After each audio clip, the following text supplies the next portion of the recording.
Pas parce que tu ne t'as pas répondu qu'il n'a pas entendu. C'est parce qu'il n'a pas encore donné qu'il ne te donnera pas. Il n'a pas dit qu'il ne te donnera pas. Patience, attends, crois. Il a promis, il le fera. Tu n'es pas oublié, tu t'es touché. Et puis tu nous prie divin. Dieu a donné son Fils pour toi. Tu as une grande valeur à ses yeux. Il t'aime vraiment. C'est un amour fidèle, un amour vrai. Et quand je dis, il t'a pas oublié, c'est peut-être pas seulement pour une personne. C'est peut-être pour d'autres aussi qui demandent depuis si longtemps de recevoir quelque chose qui leur rendrait le vivre Père. Ils ont besoin. Et ce soir, il te rappelle qu'il ne t'a pas oublié. C'est-à-dire, il est écrit au jour du salut, alors il t'exauce. Il y a un jour.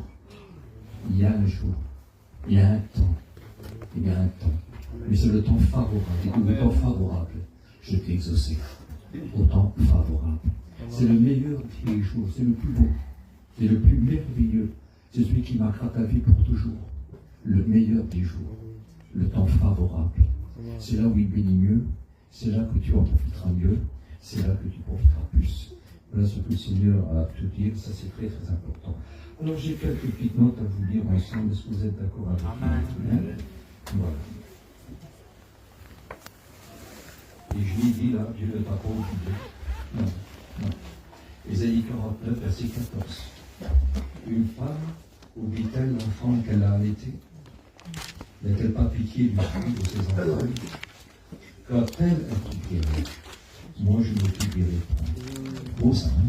Je ne t'oublierai. Une femme oublie-t-elle l'enfant qu'elle a allaité? N'a-t-elle pas pitié du fruit de ses entrailles? Quand elle t'oublierait, moi je ne t'oublierai pas.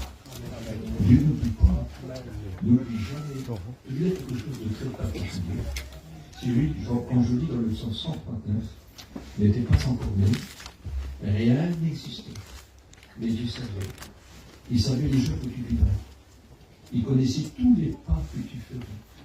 Que la parole n'était pas encore sur ta bouche, que déjà lui la connaîtrait tout entière. Il connaissait déjà ta prière. Parce que Dieu sait tout. Absolument. Vous lisez le psaume 139, vous vous rendez compte, ce que je dis, ce n'est pas des bêtises. C'est une réalité, c'est marqué dans la Bible. Dieu te connaissait, il n'y avait rien. La terre n'existait pas, tes parents n'existaient pas, non, mais lui te connaissait déjà. Parce que Dieu sait tout. Écoutez, lui, il est traversant. Il est dans tous les temps. Amen. C'est le Dieu d'éternité en éternité. Il est toujours. Et il sait tout. Il est sans limite. Dieu n'a pas de limite. Et voyez, il te connaît. Il connaît parfaitement. Il sait si tu l'aimeras un jour. Il sait aussi si tu l'aimeras jamais. Il sait si tu seras sauvé. Et il sait aussi que tu ne voudras pas être sauvé. Il connaît toutes ces choses, absolument tout. Il n'y a rien encore. C'est pas moi qui te le dis, hein. C'est marqué dans le livre de l'Apocalypse, au chapitre 2 et au chapitre 7. Et voilà ce qui est écrit. Donc, avant la fondation du monde, les noms étaient déjà inscrits dans le livre de l'agneau. Je ne sais pas moi. Dans le livre de vie de l'agneau, les noms sont déjà inscrits. Ce n'est pas de la prédestination, hein, ça. Hein. Dieu sait. Dieu a donné son Fils pour la terre tout entière, mais c'est vrai que ce n'est pas la terre tout entière qu'il est en vie. Il a donné pour toute la terre ce que Dieu veut, c'est que tous les hommes soient sauvés, que toutes les femmes soient sauvées, que tous les êtres humains soient sauvés. Mais malheureusement, il n'y a qu'un petit nombre qui diront oui. Qu'un petit nombre. Ils préfèrent la voie large, la porte large, la voie large, c'est facile, mais ils ne se rendent pas compte que c'est pas là mène à la perdition. Parce que c'est une voie qui nous fait marcher sans Dieu. Il y a une porte étroite et peu serrée, le petit chemin étroit et peu serré. Il y a très peu qui le trouvent, parce qu'il faut chercher avec le cœur. Ce n'est pas avec une boussole et avec un GPS qu'on le trouve. C'est avec le cœur. Si on aime Dieu. Amen. Si on aime Dieu. J'ai dit, je crois que c'est hier, Jésus dit, nul ne vient à moi, nul ne vient au Fils, si ce n'est le Père qui l'attire. Si on est attiré par Dieu, si on aime Dieu, si on désire Dieu. Si on le désire, tu peux être le pire des pires, avoir pu commettre les choses les plus horribles qu'un homme ne pourra jamais te pardonner. Mais si tu cherches Dieu, c'est ça trouver. Il s'est trouvé par un cœur qui est brisé et contrit. Et je ne te donne pas un cœur brisé et contrit. Écoutez, je me serai trouvé par celui qui me cherche. Tous les hommes ont péché, ils sont privés de la gloire de Dieu. Mais la gloire de Dieu, c'est l'amour de Dieu qui se manifeste dans la personne du Christ, la bonne nouvelle. Jésus s'appelle la bonne nouvelle. Cette bonne nouvelle, c'est l'évangile. C'est l'évangile de la grâce. Oui, Dieu nous connaît. Il sait que sans nous ne peut rien faire, absolument rien faire.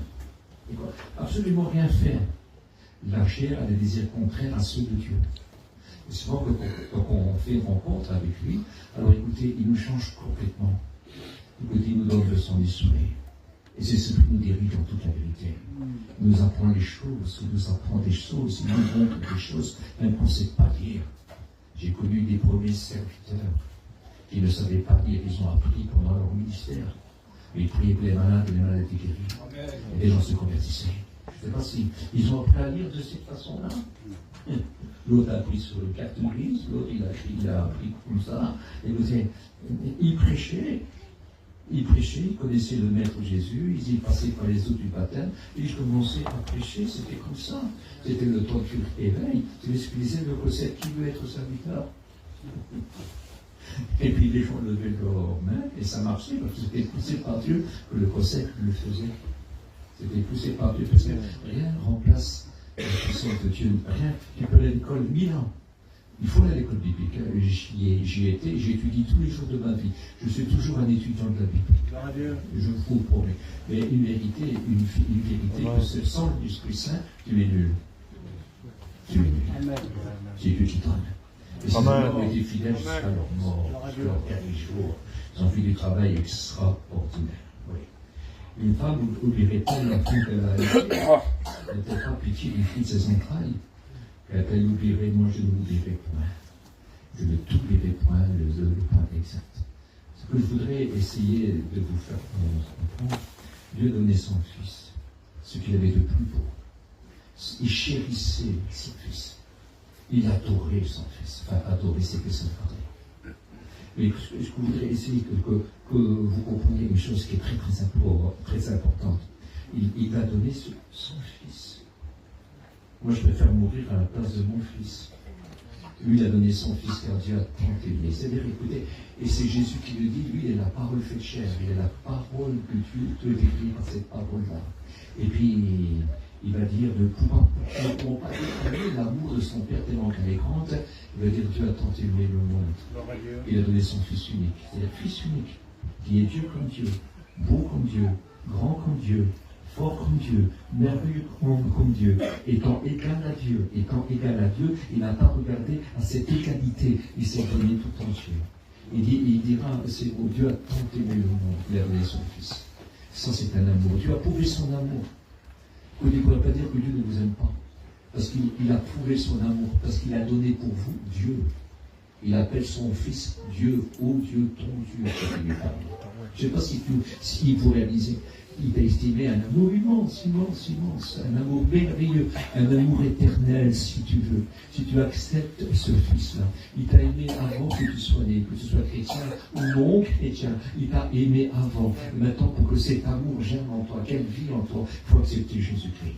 Il t'a aimé de toute éternité, il a voulu te sauver de toute éternité. Mais maintenant, si tu veux que cet amour continue éternellement, écoute, il faut passer par son Fils, parce qu'il a tout mis cet amour-là en son Fils. Il a présenté de cette façon, voici mon Fils bien-aimé, en qui j'ai mis tout mon amour. Écoutez-le, parce que lui, c'est les paroles de la vie.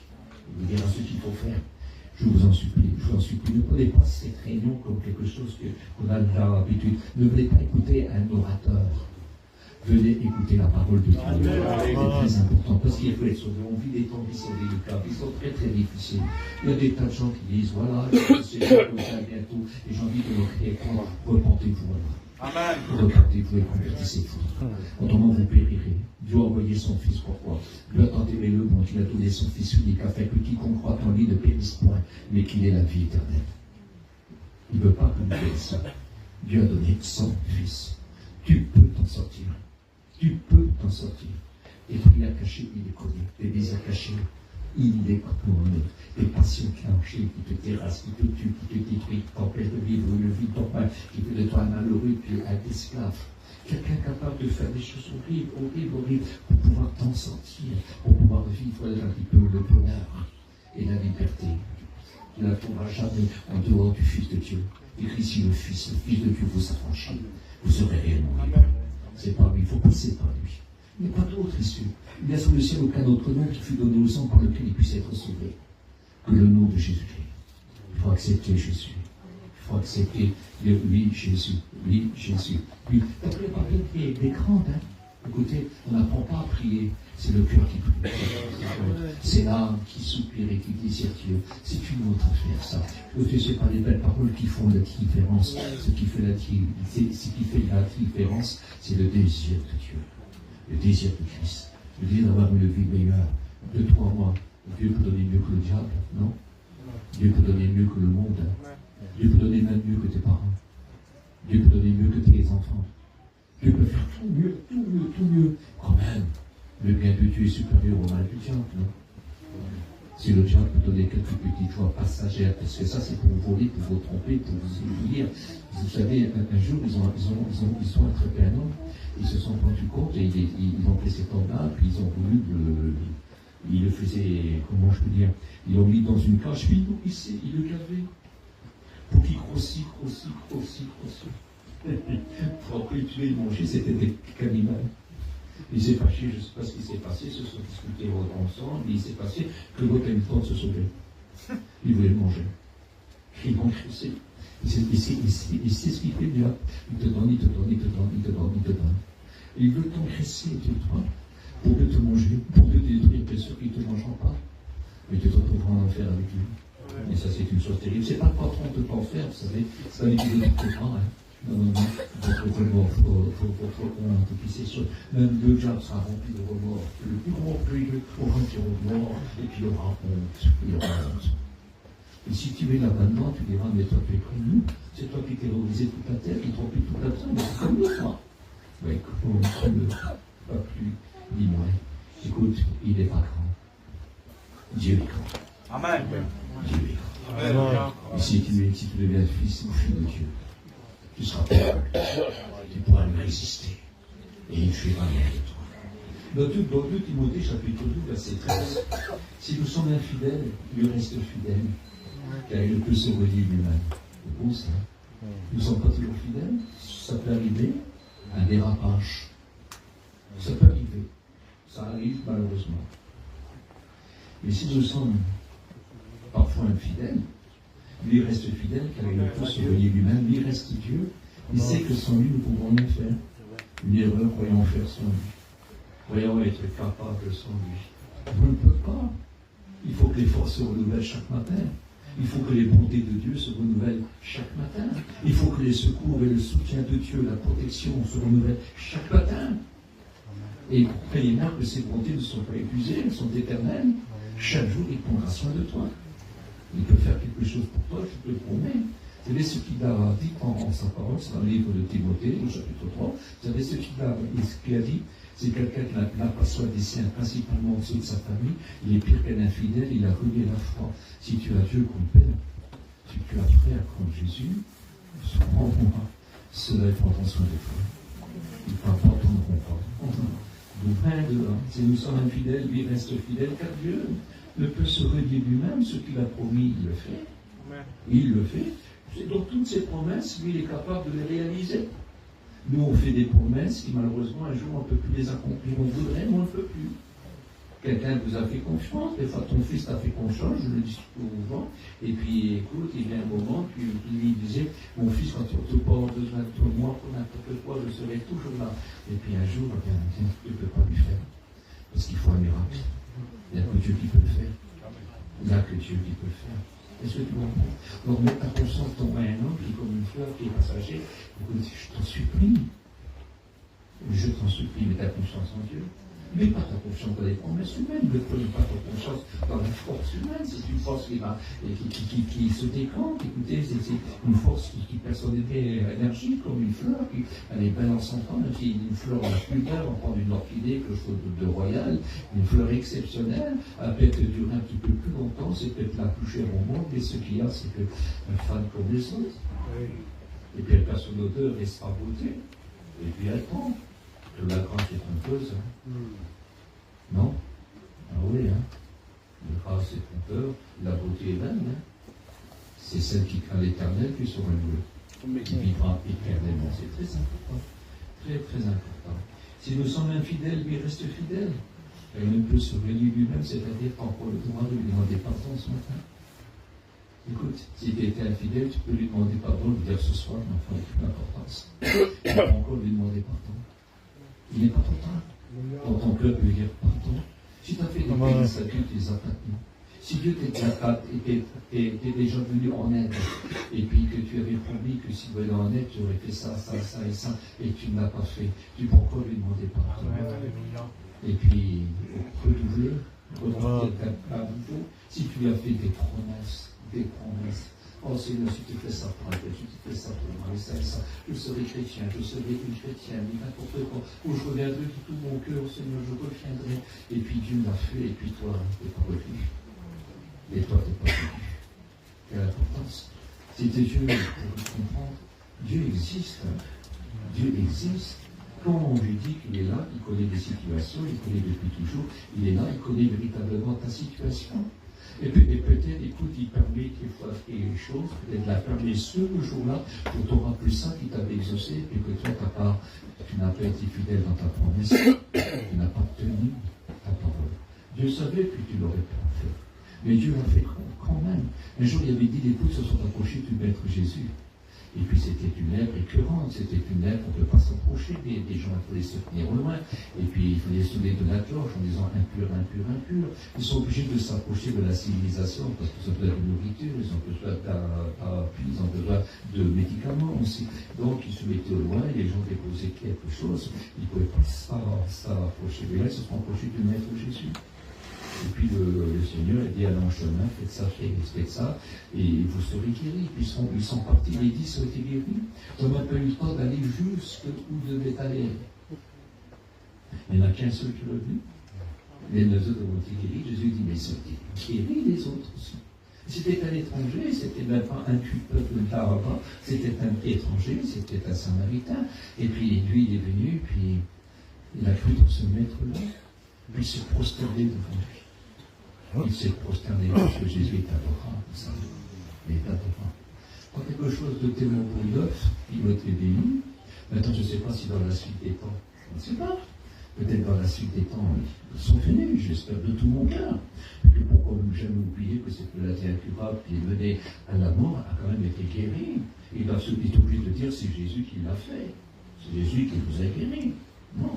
C'est sûr, on se consulter, ils ont pu aller jusqu'au sacrificateur qui va déclarer que leur maladie est guérie, qu'ils sont plus lépreux, et ça sera tout terminé. Ils peuvent aller chez eux, chez leurs parents, ils peuvent aller chez les gens, ils peuvent travailler, ils peuvent vivre, enfin, ils ne vont jamais oublier cette dette immense, une dette d'amour, si on les a parents. Et il ne s'est pas rangé, il n'a pas dit, il aurait voulu, mais la lettre le revue. Le Seigneur qui l'a dit, les autres n'ont pas été guéris, pourquoi il y a que toi d'être juste qui est venu? Je ne sais pas ce qu'il lui a dit, je ne sais pas ce que l'ancien des trucs lui a dit, il a préféré l'adorer. Et le Seigneur est pas là, on n'est pas là pour parler les instructions plaisantes, mais celui qui a contact avec le maître, c'est que le Seigneur c'est le meilleur. Et j'ai contact avec ce maître-là. Et il y a beaucoup parmi nous, les chrétiens, les serviteurs de Dieu, ont contact. Il y a des anciens chrétiens qui avaient des contacts avec Dieu. Mais aujourd'hui, tu pourras encore avoir contact. Et chacun de vous, si parmi nous, il y a des gens qui sont jamais convertis, tout en sachant que c'est la vérité, tout en sachant que c'est vrai. Écoute, il n'est pas trop tard. Lors de la grâce, on est toujours dans le temps de la grâce. C'est pour grâce que nous sommes sauvés, pour le moyen de toute la foi. Et si c'est aujourd'hui le temps favorable que ton souper, ne laisse pas passer. Si c'est le jour de ton salut, ou le jour de ton heureux salut, que ça recommence. Parce que vous savez, les lâches et les traites, quand ils reviennent devant des patrons, c'est pas comme côté dans les armées de ce monde. Hein. Dans les armées de ce monde, quand un lâche va trahir, il s'en va de le faire en guerre, c'est-à-dire en obéissant à tout ce que le vrai maître fait ordonner. Quand on se souvient à ces gens-là, écoutez, l'amour, on va parler du diable, qui va nous faire pécher. Quand les gens ne viennent pas, c'est parce qu'ils veulent rester dans leur péché. S'ils ne reviennent pas, c'est qu'ils veulent rester dans leur péché, qui les a éloignés de Dieu aussi.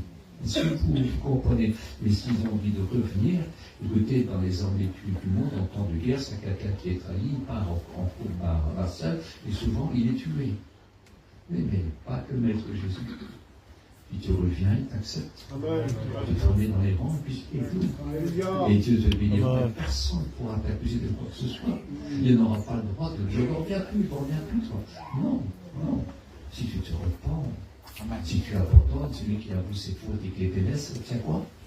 Obtient miséricorde. Donc c'est une certitude. Le Seigneur veut faire quelque chose pour toi ce soir. Je te promets. De faire quelque chose ce soir. Ne fais pas la tête. Tu n'es pas venu ici pour faire ton temps. Tu es venu ici, tu sais qu'il y aura du monde, tu sais qu'il va faire chaud, tu sais que je vais parler longtemps. Donc l'importance, tu es venu ici parce que tu vas entendre une parole qui peut te sauver, et te faire du bien. Si tu es sincère, tu n'as pas perdu ton temps. Christ est ici. Amen. Il est ici. Il a dit qu'il sera là. Il n'est pas là pour prendre une photo. Il n'a pas besoin de connaître que tu sois né. Il est là pour te bénir. Il désire vraiment te bénir. Dans 1 Corinthiens chapitre 1, verset 9, Dieu est fidèle, lui qui nous a appelés à la communion de son Fils Jésus-Christ, notre Seigneur. Oui, Dieu est fidèle. Il nous a appelés à la communion de son Fils. Mais qu'est-ce que c'est? Et ce n'est pas n'importe quel Fils, hein? C'est Jésus-Christ, notre Seigneur. Quelle beauté! Si Jésus est ton Seigneur, quelle communion! C'est pas quelqu'un qui... C'est pas un lâcheur, oui. C'est pas quelqu'un qui te renonce sur la route. Il dit, suis-moi. Suis-moi. Je te montre la route. Si on le suit à lui, on sera plus sous le pouvoir du péché, sous le pouvoir du diable. On sera sous le pouvoir de Dieu. Quelle différence! Celui qui me suit ne marchera pas dans les ténèbres, mais il aura la lumière de la vie. Il aura le pouvoir de la vie, la véritable vie. Il va changer, il va donner une nouvelle vie. Je le répète toujours en évaluation. Nous sommes l'ouvrage de Dieu créé en Jésus-Christ pour accomplir des bonnes œuvres que lui-même a préparées d'avance afin que nous les accomplissions. Il va changer notre vie. Ceux qui tombent en Christ sont des nouvelles créatures, les choses anciennes sont passées, voici toutes choses sont devenues nouvelles, je dis à chaque fois, parce que Dieu change ta vie. Ce que tu parles, ce que tu ne pourras jamais faire, lui peut le faire pour toi. Tout est possible à Dieu. Ce que le diable a cassé en toi, Dieu peut le réparer. Non.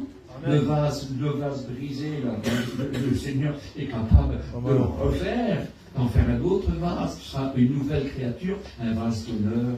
Même si, écoutez, ce n'est pas un vase de grande valeur, il est d'honneur parce qu'il est pour Dieu. Il est pour Dieu. Il est aussi cher que le vase, le plus grand vase qu'on pourrait voir sous la terre, ce chrétien incroyable, là, écoute, pas autant de valeur, parce qu'il est racheté par le sang précieux du Maître Jésus. Donc, autant de valeur, c'était un autre usage. C'est pas le même usage, mais c'est un bon usage, parce que c'est un vase de Dieu. C'est le vase de Dieu, racheté au prix de son sang, au sang de son Fils béni. Et ça, c'est très important. Dans le psaume 91, verset 14, regardez ce qui est écrit. Je te couvre, et il dit, il te couvrira de ses plumes et tu trouveras un refuge sous ses ailes. Sa fidélité est un bouclier et une cuirasse. C'est joli ça, non? Hein? Écoute. Il te couvrira de ses plumes. C'est comme une poule ou un petit moineau. Quand il y a un danger, la poule elle couvre ses petits, mais le petit moineau aussi le fait. Un jour, il y avait le feu dans un arbre. Et dans cet arbre-là, il y a un petit nid avec des petits oiseaux.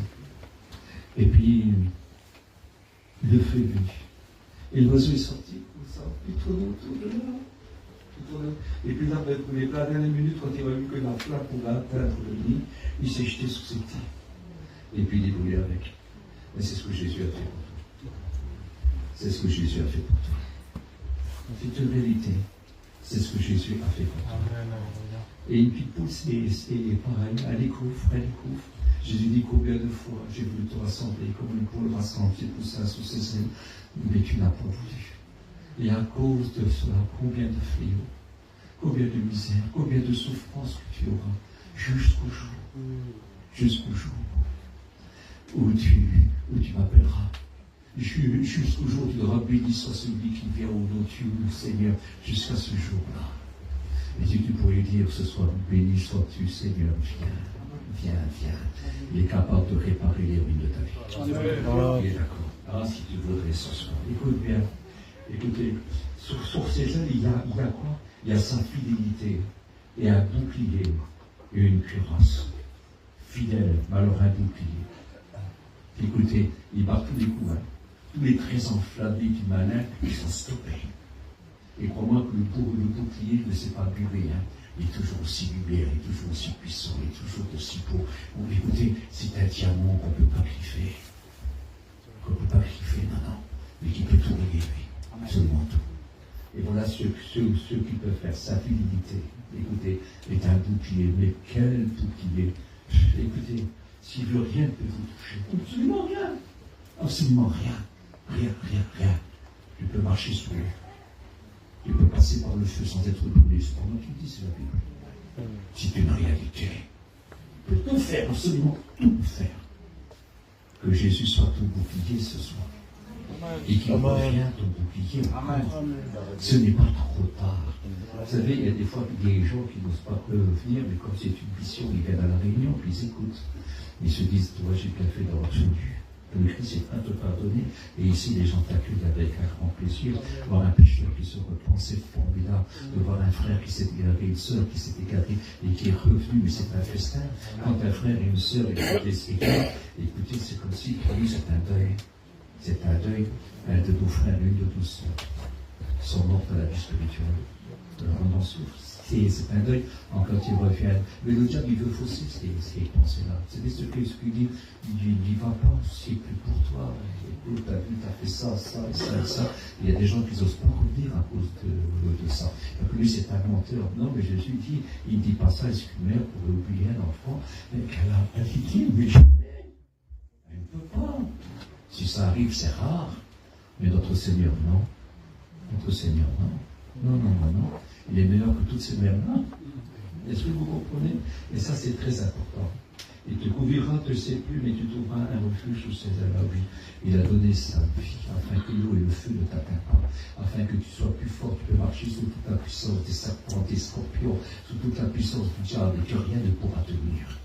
Ça, c'est fort. Ça, c'est fort. Il te couvrira. Sa fidélité est un bouclier. Il est aussi une cuirasse. Sa fidélité de garder ton cœur. Vous savez, si vous avez le cœur.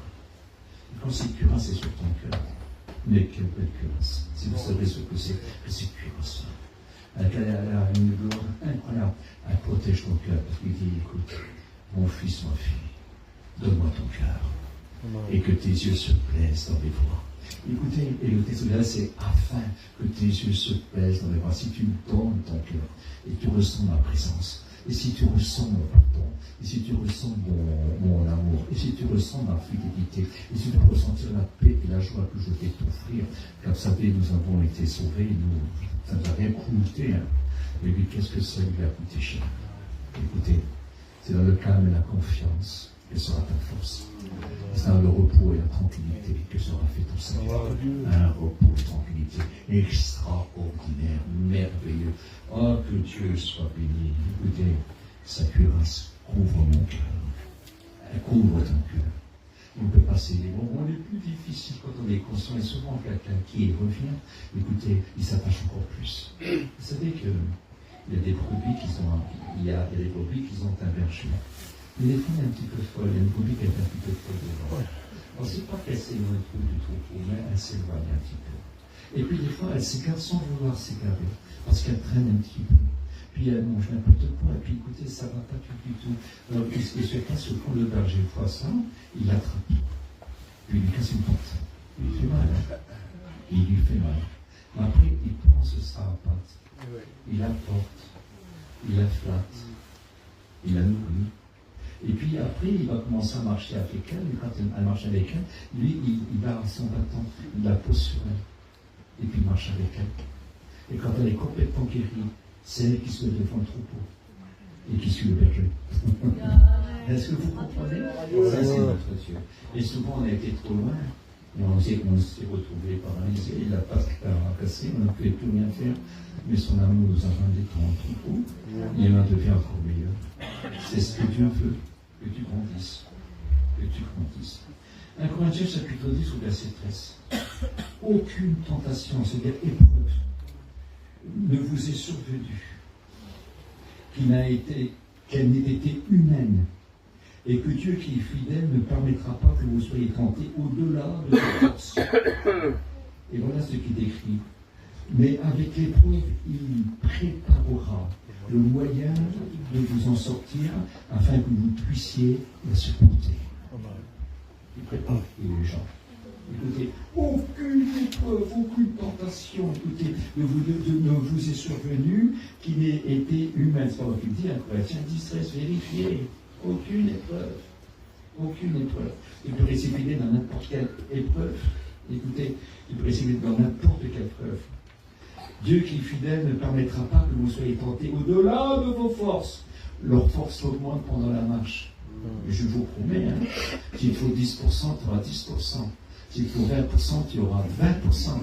S'il faut 50, 80, 90 ou 100%, tu auras 100%. Amen. Il ne permettra pas. Il y a des gens qui parlent des épreuves incroyables, qui sont fidèles. On ne comprend pas toujours pourquoi qu'ils ont ces épreuves-là. Alors, quelle victoire quand la victoire est venue. Quelle puissance ils ont resté fidèles. Quelle satisfaction. Mais aussi ceux qui l'ont vu, ceux qui les ont écoutés. Ceux qui ont vu ces chrétiens-là ont été touchés dans leur cœur. C'est des exemples. Vous savez ce que dit Paul, soyez mes imitateurs. Comme je le suis moi-même de Christ, qui a été éprouvé comme l'apôtre Paul. Lisez dans 2 Corinthiens chapitre 11, à partir du verset 23. 1 Corinthiens chapitre 11, à partir du verset 23, c'est au niveau de la Sainte Seine. Les 2 Corinthiens 11, 23, c'est les souffrances de l'apôtre Paul. Et encore, il m'en laisse. Il ne dit pas tout, Il ne dit pas tout, Il ne dit pas qu'il a été livré aux bêtes à Éphèse. Mais comme du temps de Daniel, Dieu a fermé la bouche des bêtes qui n'ont pas dévoré. Ça, c'est notre Dieu, vous savez. Il est très très fort, car avec l'épreuve, il préparera le moyen de vous en sortir, afin que vous puissiez la supporter. Il donne la force. Il donne la force.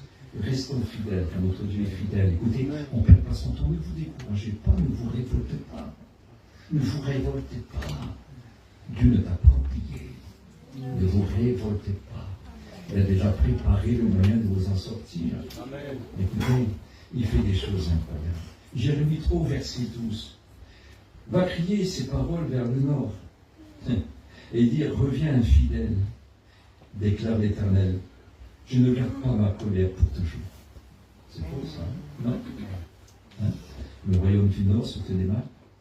Alors, va leur dire, Jérémie, que Jésus, va leur dire que je ne garde pas ma colère à toujours. Va dire à un infidèle, reviens. Dans d'autres passages, dans Jérémie chapitre 3, il dit, va leur dire de reviens infidèle, car je suis miséricordieux et je pardonne mes péchés. Voilà ce que le Seigneur a envie de faire ce soir. Tu étais infidèle parce que tu étais révolté, quand tu as cru que ta prière était des autres que tu dois donner à Dieu. On ne donne pas d'ordre à Dieu. On se tord à Dieu. Et on dit que ta volonté soit faite. Et Jésus nous prend et nous met dans la main de son Père. Il dira, mon Père est plus grand que tous. Et nul ne pourra vous rafler de la main de mon Père. Quelle que soit l'épreuve, elle nous fait toujours grandir. Elle nous rend toujours meilleurs. Elle nous rend toujours plus miséricordieux. Elle nous remplit toujours plus de l'Esprit Saint. On commence à aimer Dieu toujours davantage. Et on a plus de paix, on a plus de joie, on a plus de douceur, on a plus de patience, on a plus de fidélité, on a plus de foi, on a plus de maîtrise de soi. Il fait des choses incroyables, on a plus de bénédiction. Voilà ce que le Maître fait. Voilà ce qu'il veut faire pour toi. Il est ce qu'on appelle le fruit de l'Esprit, la conséquence de l'Esprit en toi. L'Esprit sera en toi avec ses 9 saveurs. Et ces saveurs-là sont exceptionnelles, elles sont merveilleuses. Tu as l'amour pour Dieu en explosant. Mais tu as l'amour pour tout le monde pareil. Tu es un messager, tu es un témoin, tu es quelqu'un d'exceptionnel. Avec Dieu, tu feras des prodiges. Tu seras témoin du Christ. Quel important. J'ai pris une petite note tous deux là. Est-ce que vous êtes d'accord avec moi? Voilà. Ça se trouve dans 2 Corinthiens, chapitre 1, de 21 à 23, je n'ai pas pris tout ça, mais ce n'est pas grave. Et celui qui nous a permis avec vous en Christ et qui nous a oint, c'est Dieu. Dieu a voulu qu'en Christ, nous soyons affermis. Parce que quand on a le Christ, vous savez ce qu'il dira Jésus, je monte chez mon Père. Je lui demande l'Esprit va me donner et je vais vous l'envoyer. Est-ce que vous comprenez? C'est ce qu'il a fait pour nous. Et quelque chose de très beau au verset 22, lequel nous a aussi marqué ainsi. Et a mis dans nos cœurs les arts de l'esprit. Le sceau, c'est l'esprit. Alors ce sceau, on a le sceau de Dieu. Mais quelle force, vous savez, quelle puissance que c'est l'Esprit Saint. Mais quelle force que c'est que d'être rempli de l'Esprit Saint. Je voudrais me rappeler, par exemple, un témoignage que j'ai connu de ce canton qu'on appelait M. de Cossec. Et puis, il y avait une ferme où il y avait un homme qui était possédé. De Cossec, donc, il était avec deux autres personnes. C'était pas moi. Moi, je connais cette expérience-là. Et puis, il a été.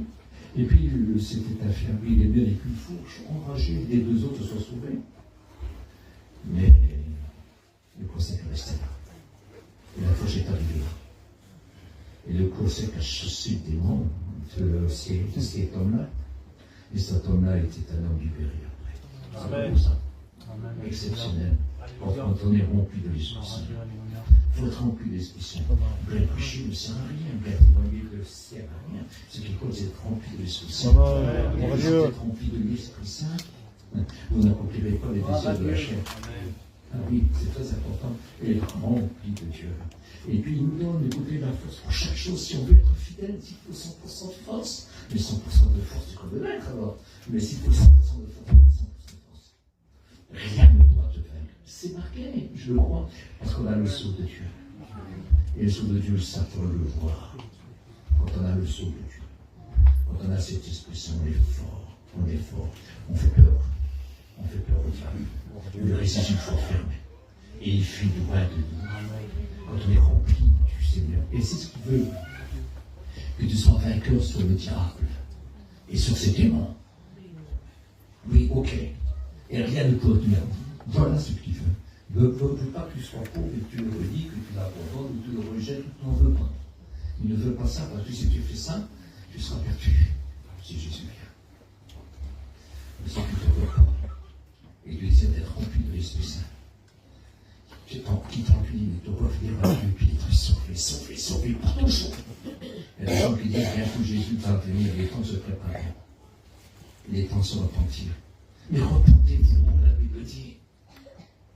Nous obtiendrons miséricorde. On prie ensemble.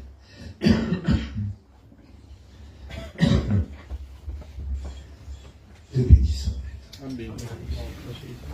Ta parole est la vérité. Rien n'est plus grand que ta parole. Seigneur, t'es rempli de compassion. C'est un message qui plaît pas à Satan. Mais Seigneur, il t'aime. Et il veut que tu le saches. Je demande de te repentir, je demande du pardon. Reviens fidèle, je suis miséricordieux.